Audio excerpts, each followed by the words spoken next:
어느 민족이나 그 민족의 첫 번째 조상이 있습니다. 이스라엘 민족의 첫 번째 조상은 아브라함입니다. 아브라함이 조상인 이스라엘 민족은 오늘날 기독교 공동체에 대한 상징입니다. 그러므로 이스라엘 민족의 첫 번째 조상인 아브라함부터 기독교 공동체가 시작이 됐습니다. 그러므로 아브라함의 여러 아들 중에 누가 아브라함의 후계자가 되느냐 하는 것은 매우 귀중합니다. 왜냐하면 그 후계자로 기독교가 이어지기 때문입니다. 그리고 그 후계자를 장자권자라고 부릅니다. 아브라함의 후계자는 이삭입니다. 그러니까 이삭이 장자권자가 되므로 우리 기독교는 이삭으로 이어지게 되는 것입니다. 이와 같은 의미에서 이삭의 후계자 역시 매우 귀중합니다. 이삭에게는 쌍둥이 아들이 있습니다.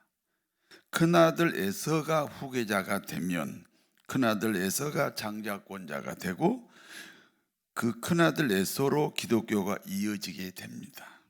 그런데 둘째 아들 야곱이 아버지로부터 장자권을 물려받았습니다. 앞을 보지 못한 아버지에게 별미고기를 드립니다. 앞을 보지 못한 아버지를 속여 형이 받을 장자권을 이 동생 야곱이 대신 받았습니다. 그러므로 야곱으로 기독교 공동체가 보존되고 계승이 되었습니다. 장자권자 야곱에게는 12아들이 있습니다. 12아들이 12지파가 됩니다. 기독교가 12지파가 된 것은 기독교 공동체의 확장을 의미합니다. 가족 단위의 교회에서 세계적 교회로의 발전입니다. 다시 말해서 12지파의 확장은 기독교의 목표가 세계 선교라는 새로운 비전 제시입니다. 그러므로 12지파가 모두 기독교 공동체가 됩니다. 그리고 각 지파별로 역할 분담을 하게 되는 것입니다. 오늘은 이스라엘 12지파 중에 네 번째 지파인 유다 가정에 대한 이야기가 나옵니다. 유다에게는 3명의 아들이 있습니다. 큰아들은 엘이고 둘째 아들은 오난이고 셋째 아들은 셀라입니다. 아버지 유다는 큰아들 엘을 장가 보냈습니다. 엘의 아내는 다말입니다. 그런데 엘은 장가든 후 얼마 되지 않아 죽었습니다. 장자 엘이 하나님 보시기에 악함으로 하나님이 그를 죽였습니다. 하나님은 사람을 살리기도 하시지만 하나님은 사람을 죽이기도 하십니다. 이스라엘은 어떤 여자가 시집을 가면 반드시 그 집안에 씨를 남겨야 됩니다. 그런데 엘은 장가를 갔으나 자식이 없는 상태에서 죽었습니다. 그러므로 엘에게 시집온 다말은 엘의 동생 오난과 다시 결혼을 해야 됩니다. 아버지 유다는 둘째 아들 오난과 며느리 다말을 그러므로 다시 결혼을 시켰습니다. 그러니까 둘째 아들 오난은 형수인 다말과 결혼을 하게 되는 것입니다. 문제는 오난과 다말 사이에 자식이 태어나면 그 자식은 오난의 자식이 아니라 죽은 형 엘의 자식이 됩니다. 그러니까 오난은 자식을 낳지 않는 방법으로 부부 생활을 했습니다. 피임을 했다는 겁니다. 오난의 행동이, 이 피임을 하는 오난의 행동이 하나님 보시기에 악합니다. 그래서 오난도 죽었습니다. 생각하면 다말이라는 여인은 팔자가 기고합니다.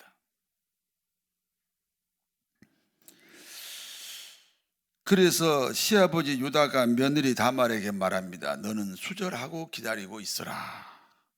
막내 아들 셀라가 장성하면 그때 셀라와 결혼시켜 주겠다.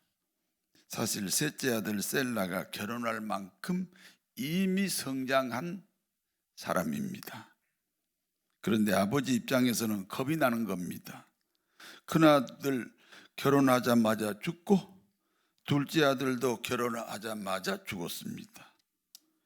요즘으로 말하면 이 다말이 좀 팔자가 센 여자다, 그렇게 결론이 나는 겁니다. 그러므로 마지막 남은 아들을 며느리 다말과 결혼시키는 일이 두려운 겁니다. 여러분 같으면, 여러분의 입장이면 두렵지 않겠습니까? 그래서 결혼을 안 시키고 세월만 보내게 된 겁니다. 세월이 한참 지났습니다. 어느 날 유다의 아내가 세상을 떠났습니다. 유다는 아내 없는 쓸쓸한 생활을 하고 있었습니다. 여러분, 남자들 아내 없으면 아주 쓸쓸합니다.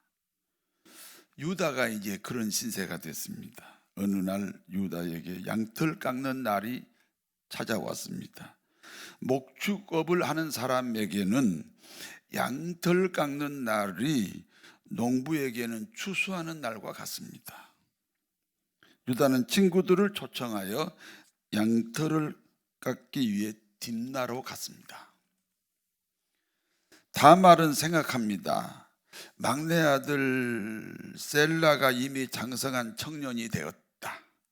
그러나 시아버지가 막내 아들 셀라와 결혼시켜주지 않는다.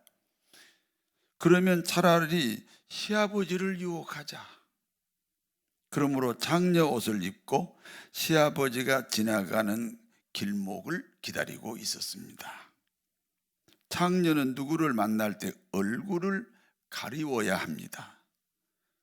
시아버지 유다는 얼굴을 가리우고 있는 이 장녀가 며느리인 사실을 까맣게 모르고 있습니다.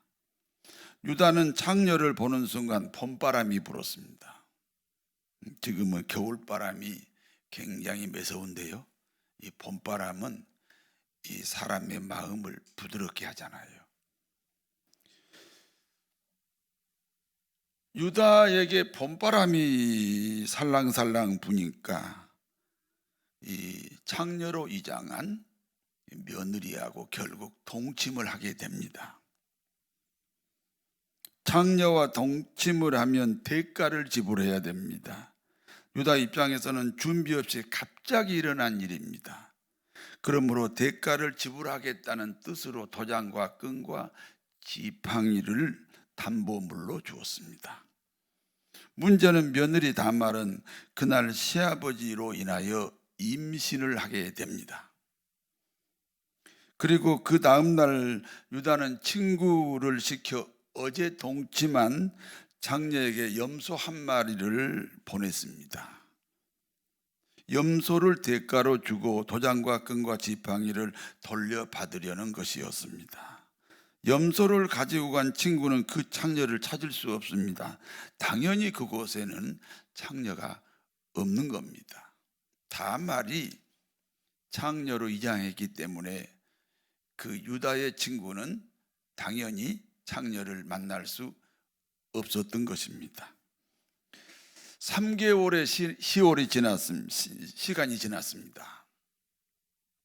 며느리 다말의 임신 소식을 시아버지 유다가 듣게 됐습니다. 그 당시는 남편 없는 여자가 임신을 하면 돌에 맞거나 불에 태워 죽였습니다.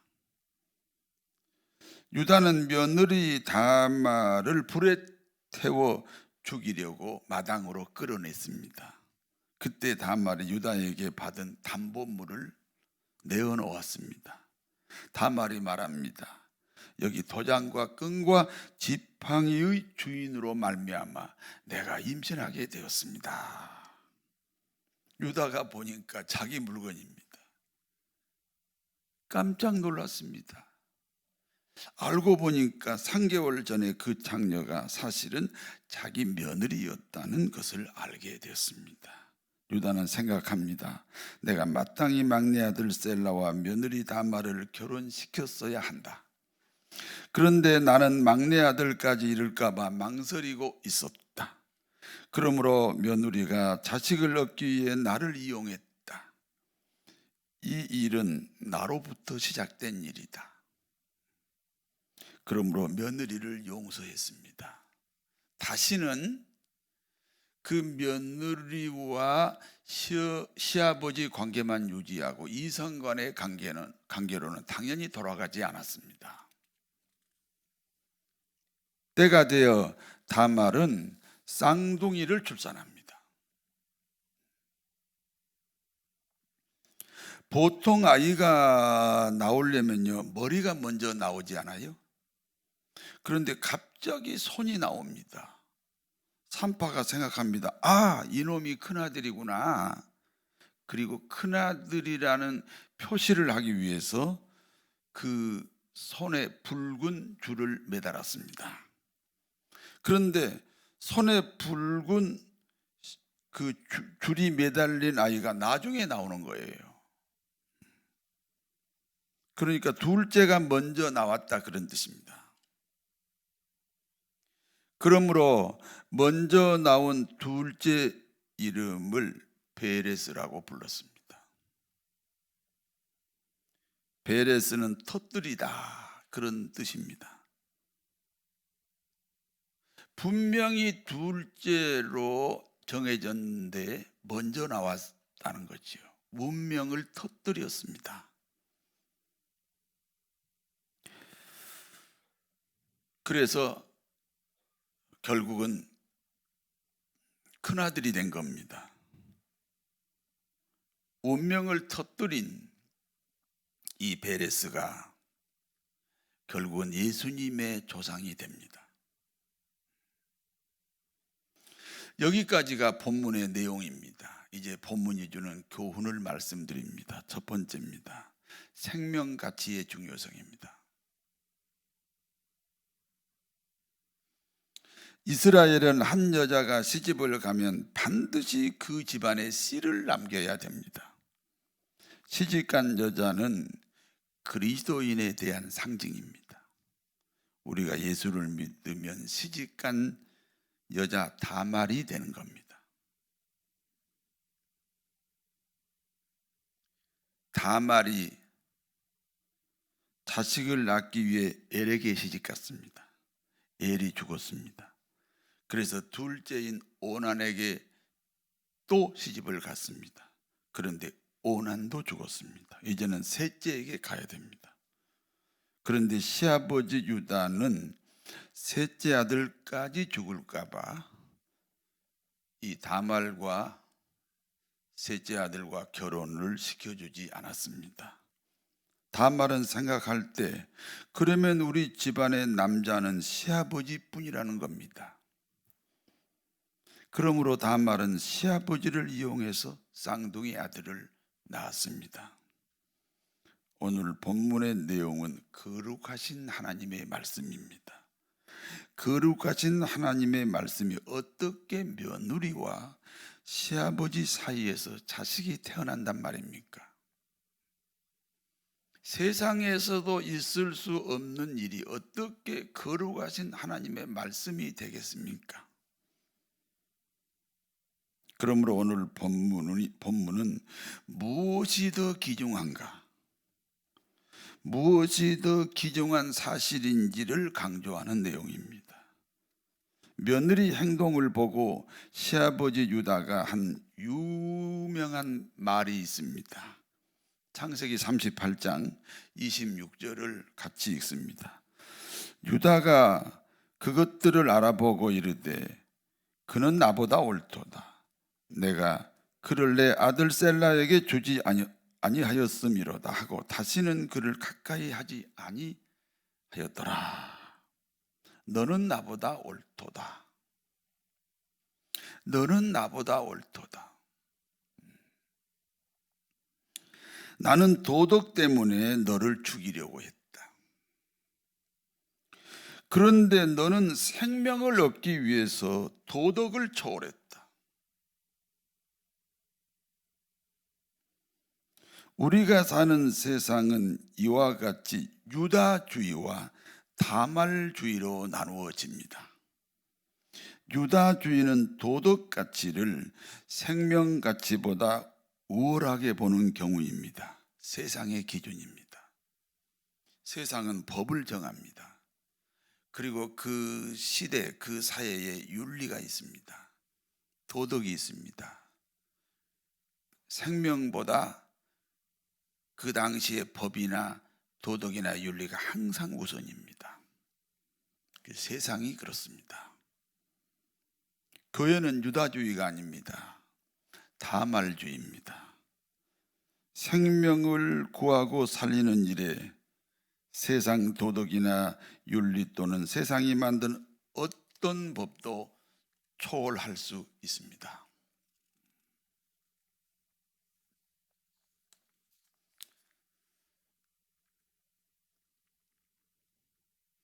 최근에는 교단법 때문에 교회를 파괴하는 일들이 종종 있습니다. 법을 고쳐서라도 교회를 보호해야 하는 것입니다. 여러분, 법은 방법입니다. 그러나 생명을 존중하는 것은 방법이 아닙니다. 우리 기독교의 목적이기도 합니다. 우리 교회는 도덕적이고 윤리적인 삶을 당연히 장려합니다. 문제는 그 도덕과 윤리가 생명을 죽이는 일이 되어서는 안 됩니다. 만약 그 도덕과 윤리가 생명을 죽이는 일이면 우리 교회는 그 도덕과 윤리를 절대 거절합니다. 생명의 가치가 얼마나 귀하면 시아버지를 통해서 자식을 낳는 다말의 입장에 성경은 손을 들어준 겁니다. 교회는 생명을 살리기 위해서 만들어진 것입니다. 죽어가는 많은 영혼들을 살리는 저희 교회가 되어야 할 줄로 믿습니다. 두 번째입니다. 생명 가치를 귀하게 여기면 운명이 터뜨려집니다. 생명 가치 때문에 도덕 가치를 초월한 다말이 낳은 아들이 베레스입니다. 베레스는 둘째 아들인데 세상에 태어날 때는 첫째로 태어납니다. 그래서 운명을 터뜨리다, 그런 뜻을 가진 이름입니다. 우리는 생명 가치 때문에 전도하고 우리는 생명 가치 때문에 선교를 하는 것입니다. 이 전도하고 선교가 이게 기독교 문화가 아닙니다.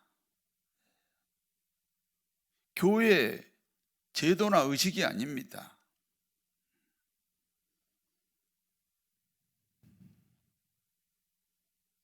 생명 가치를 이 세상의 어떤 가치보다 우선으로 두면 그러한 개인도 교회도 이 뒤집어지는 역사가 있습니다.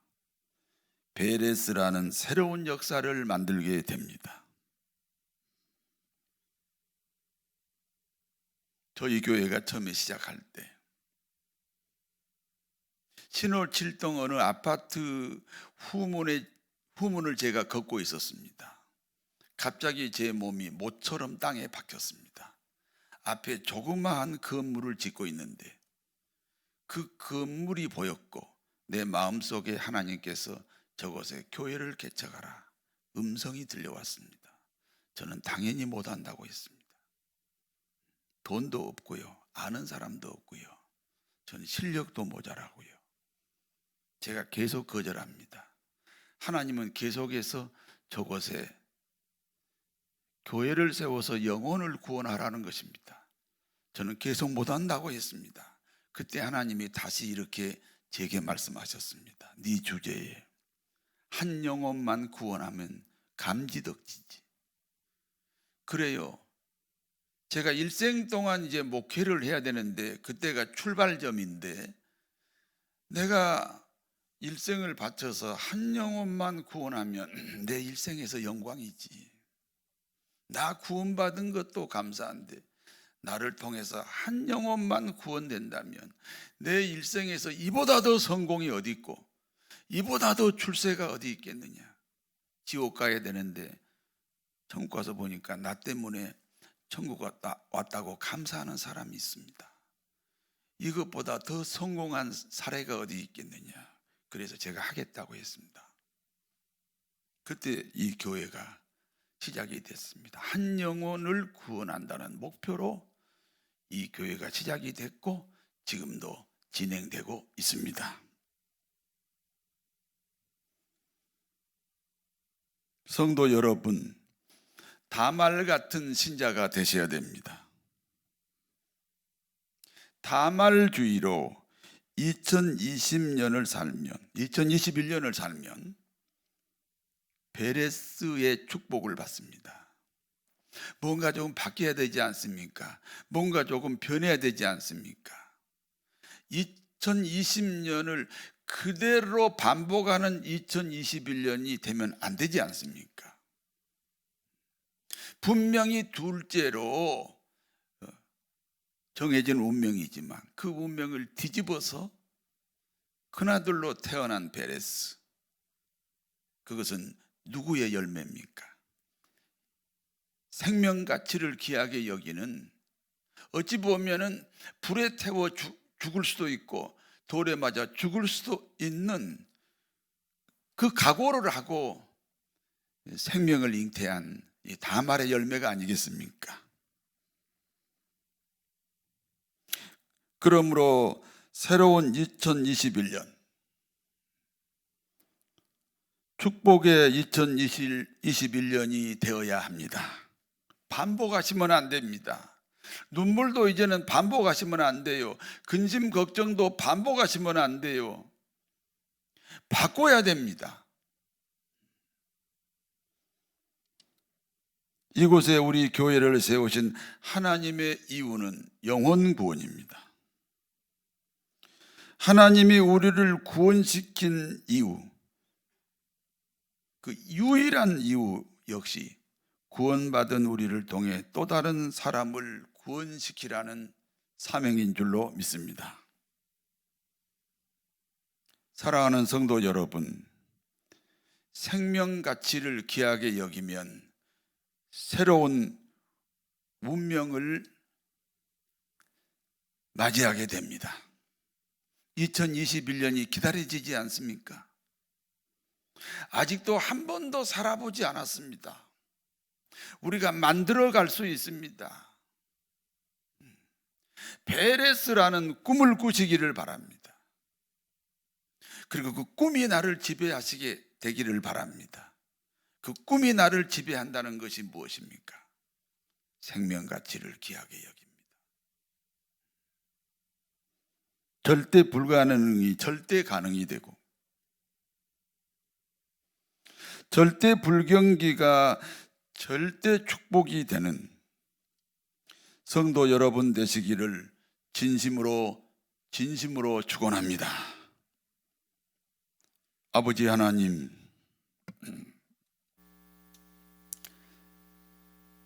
우리 대한민국도 바뀌었으면 좋겠습니다. 베레스라는 새로운 시대가 열렸으면 좋겠습니다. 우리 한국교회도 베레스라는 새로운 시대가 열렸으면 좋겠습니다. 저희 교회도 마찬가지로 베레스의 시대가 되기를 원합니다. 교회의 본질을 찾고 우리 구원받은 그리스도인의 본질을 찾아서 생명 가치를 귀하게 여기고 형제끼리 사랑하고 불신자를 전도하는 아름다운